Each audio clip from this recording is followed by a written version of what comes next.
You know, in a world that can feel pretty heavy with all the challenging news out there, there's this internal quality that can really act as an antidote. Today, we're going to dive into a really powerful concept, vivacity. And it's a fair question, right? When you're constantly seeing stories about pain and suffering and crisis, it can feel like the joy of just being alive is kind of getting sucked right out of you. Does all this negativity kind of force us to become a more somber, dour society? Well, the source material for this explainer suggests there's actually a way to fight back. And that answer is vivacity. Now, this is more than just being happy. It's this deep-seated excitement for life, a vitality that just radiates from the inside out. I'm sure you've met people like this. They're the ones who leave you feeling more grounded and energized just by being in the same room. They make the world feel a little more special, and they're proof that this is a quality we can all cultivate. Now this quote, this is really interesting because it totally reframes the conversation. Nietzsche's idea here is so powerful. It suggests that the quality of our life, that vibrant energy we bring to our time here, is so much more important than the quantity of it. It's about living a life that is eternally alive, not just one that lasts forever. So how do we get this vivacity? Are we born with it, or do we learn it? Well, the philosopher John Locke famously argued for the tabula rasa, or blank slate, this idea that we're all born with no built-in mental content. But I mean, if you just look at any family, you'll see every child seems to arrive with their own unique personality already installed. So the key isn't to create a personality from scratch, but to work with and shape the one we're given. So how do we actually do that? How do we actively shape our spirit?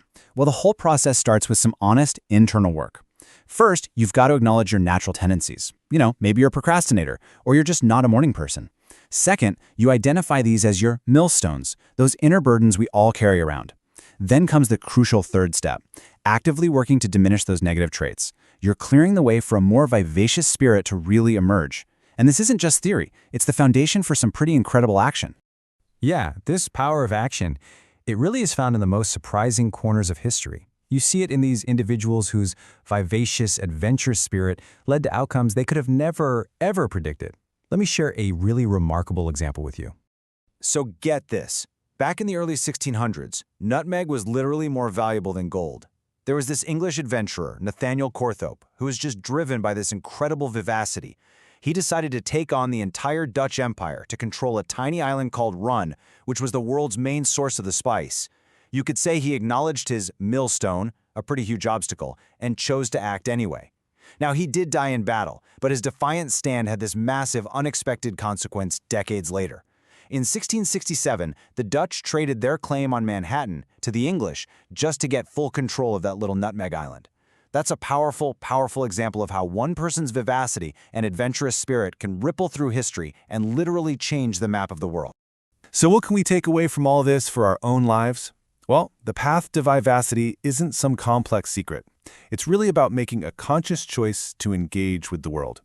This could mean actively looking for a new experience, even a small one. It might be about just finding a moment of beauty in your daily routine, or simply fostering the belief in your own potential to make a difference. It's all about turning passive existence into active living. In the end, vivacity is a personal journey. It's about taking these ideas and figuring out how they apply to your own unique life. So I'll just leave you with this question to think about. As you go through your day, what does cultivating vivacity truly mean for your life?